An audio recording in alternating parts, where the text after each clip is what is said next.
Middle dot Lucknow जागरण संवाददाता। सेना से मेडिकल आधार पर सेना से कार्यमुक्त हुए जांबाज ने सेना से दिव्यांगता पेंशन के लिए संघर्ष किया। इस बीच उसकी मृत्यु हुई तो पत्नी ने सशस्त्र बल अधिकरण में उनकी लड़ाई को जारी रखा।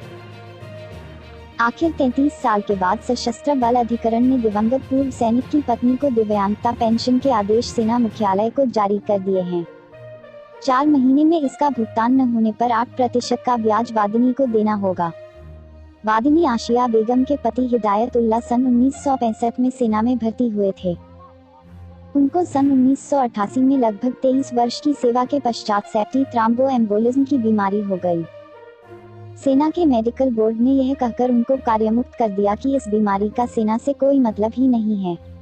सैनिक हिदायतुल्लाह ने करीब 31 साल तक सेना से पत्राचार किया, लेकिन जब उनको न्याय न मिला तो सन 2019 में सैनिक हिदायतुल्लाह ने सशस्त्र बल अधिकरण की लखनऊ पीठ में वाद दायर किया था। इसी बीच 2019 में ही सैनिक हिदायतुल्लाह का निधन हो गया। उनके निधन के बाद पत्नी आशिया बेगम ने अपनी लड़ाई जारी रखी। वादिनी की ओर से अधिवक्ता विजय पांड्या ने मेडिकल आधार पर सेवा मुक्त किए जाने के मामलों पर बहस करते हुए कहा कि दिवंगत जवान जब सेना में भर्ती हुआ था तब मेडिकल बोर्ड ने उनका परीक्षण किया था, जिसमें यह बीमारी नहीं थी। ऐसे में उनको सेवा मुक्त करते समय हुई बीमारी का दायित्व भी सेना का ही है। इस दलील पर अधिकरण के न्यायिक सदस्य उमेश चंद्र श्रीवास्तव और प्रशासनिक सदस्य अरु अभय रघुनाथ कार्वे की पीठ ने वादिनी खंडपीठ ने कहा कि प्रार्थी दिवंगत जवान की दिव्यांगता पेंशन पाने की हकदार है। उसके पति की मृत्यु की तिथि से वादिनी फैमिली पेंशन की भी हकदार होगी, जिसे 4 महीने के अंदर न दिया गया तो 8% ब्याज भी सरकार को देना होगा। बलरामपुर मजबूत इरादों से खिलाड़ी शब्द को यथार्थ करने वाले दिव्यांग हर्षवर्धन मणि दीक्षित देश को मेडल दिलाने के लिए चुनौतियों को मात देते आगे बढ़ रहे हैं।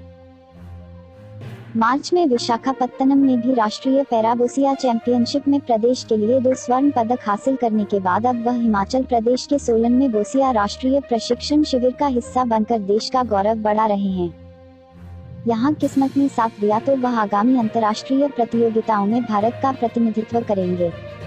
3 सितंबर को प्रशिक्षण खत्म होने पर चयन समिति उनके भाग्य का फैसला करेगी। जिलेवासियों की उम्मीदें हर्षवर्धन पर टिकी हैं।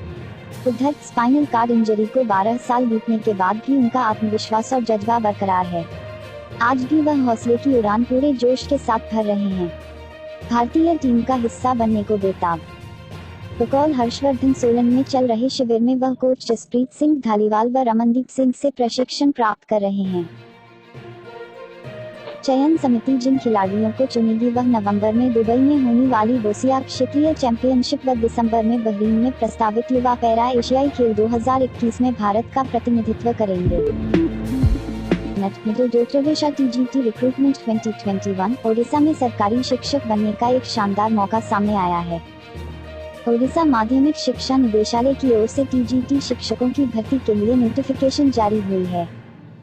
राज्य में TGT शिक्षकों और तेलुगु शिक्षकों की भर्ती के लिए bumper vacancy Odisha TGT recruitment 2021 निकली है। इस वैकेंसी के माध्यम से कुल 6,720 पदों पर भर्तियां होंगी। डायरेक्टर सेकेंडरी एजुकेशन ओडिशा द्वारा Odisha trained graduate teacher TGT भर्ती 2021 के लिए नोटिफिकेशन जारी कर दिया गया है।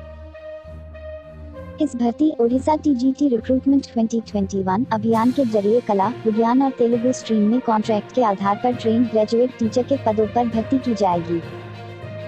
इन पदों के लिए ऑनलाइन आवेदन प्रक्रिया 4 सितंबर 2021 को सुबह 11 बजे से ऑफिशियल वेबसाइट busyodisha.in पर शुरू हो जाएगी। इन तारीखों का रखें ध्यान। ऑनलाइन रजिस्ट्रेशन की तारीख शुरू होगी 4 सितंबर 2021 को सुबह 11 बजे से। ऑनलाइन रजिस्ट्रेशन की आखिरी तारीख 30 सितंबर 2021 शाम 6 बजे तक। परीक्षा की संभावित तारीख अक्टूबर का तीसरा सप्ताह। इन पदों पर होगी भर्तियां। TGT शिक्षकों की कुल वैकेंसी 6,720 पद। TGT आप 3,136 पद। TGT साइंस PCM 1,842 पद। TGT साइंस CBZ 1,717 पद। तेलुगु टीचर 25 पद। शैक्षणिक योग्यता TGT शिक्षक मान्यता प्राप्त विधि से संबंधित विषय में बैचलर डिग्री न्यूनतम 50% अंकों के साथ होनी चाहिए। साइंस विषयों के लिए बीटेक करने वाले भी आवेदन कर सकते हैं। SC, ST, दिव्यांग और SEBC वर्ग के अभ्यर्थियों के लिए 45% अंक है। साथ में न्यूनतम 50% अंकों के साथ BEd एमएड भी होना चाहिए। तेलुगु शिक्षक न्यूनतम 50% अंकों के साथ बैचलर होना चाहिए। इसमें एक विषय के रूप में तेलुगु होनी जरूरी है। SC, ST, दिव्यांग और SEBC वर्ग के अभ्यर्थियों के लिए 45% अंक है। साथ में न्यूनतम 50% अंकों के साथ BEd एमएड भी होना चाहिए। आयु सीमा। इन पदों के लिए जारी नोटिफिकेशन के अनुसार ओडिशा TGT भर्ती 2021 के लिए आवेदन करने वाले उम्मीदवार की आयु 21 से 32 वर्ष के बीच होनी चाहिए। वहीं TGT शिक्षक और तेलुगु शिक्षक 16,800 रुपये प्रति माह वेतन से शुरुआत होगी। बाराबंकी। कोरोना काल में बंद हुआ महाचौपाल का आयोजन फिर शुरू होने जा रहा है। इसमें 30 विदुओं के माध्यम से गांव की तस्वीर बदलने का काम किया जाएगा। 7 सितंबर को बनीकोड ब्लॉक के रसूलपुर में महाचौपाल आयोजित होगी। इस दिन गांव की सारी समस्याएं दूर होंगी और लोगों को सरकारी योजनाओं से सीधे जोड़ा जाएगा। महाचौपाल से पहले जिलाधिकारी डा. आदर्श सिंह ने तिथिवार अधिकारियों के भ्रमण कर समस्याओं का चिन्हांकन और लाभ दिए जाने वाले लाभार्थियों को सूचीबद्ध करने के आदेश दिया है। इसमें सभी विभाग के अधिकारी लगेंगे। 2019 में रखी गई थी नींव। जिलाधिकारी डा. आदर्श सिंह और तत्कालीन CDO मेधा रूपम ने महाचौपाल की नींव रखी थी। 3 सितंबर 2019 को पहली महाचौपाल हर ग्राम पंचायत से शुरुआत की गई थी। इसके बाद मसौली के शाहपुर, सूरतगंज के चैनपुरवा में महाचौपाल के बाद कोरोना काल में स्थगित कर दिया गया था। यह है चौपाल के बिदक। महाचौपाल में कोर्ट से संबंधित कोई भी समस्या नहीं सुनी जाएगी। इसमें अवैध कब्जे, नाली खड़ंजा विवाद, सहन की जमीन को लेकर विवादों का निपटारा किया जाएगा।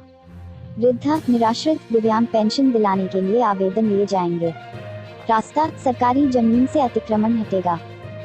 नहर, सफाई, सिंचाई संबंधी, कृषि, उद्यान संबंधी योजनाओं का प्रचार प्रसार होगा और सरकार योजनाओं के पैम्फलेट भी वितरित होंगे।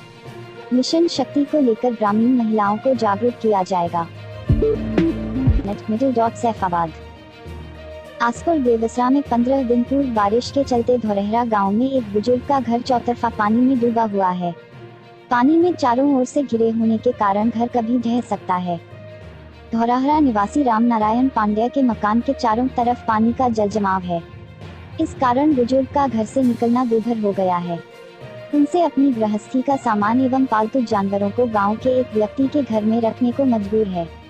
प्रशासन की तरफ से जल निकासी का उपाय नहीं किया जा रहा है।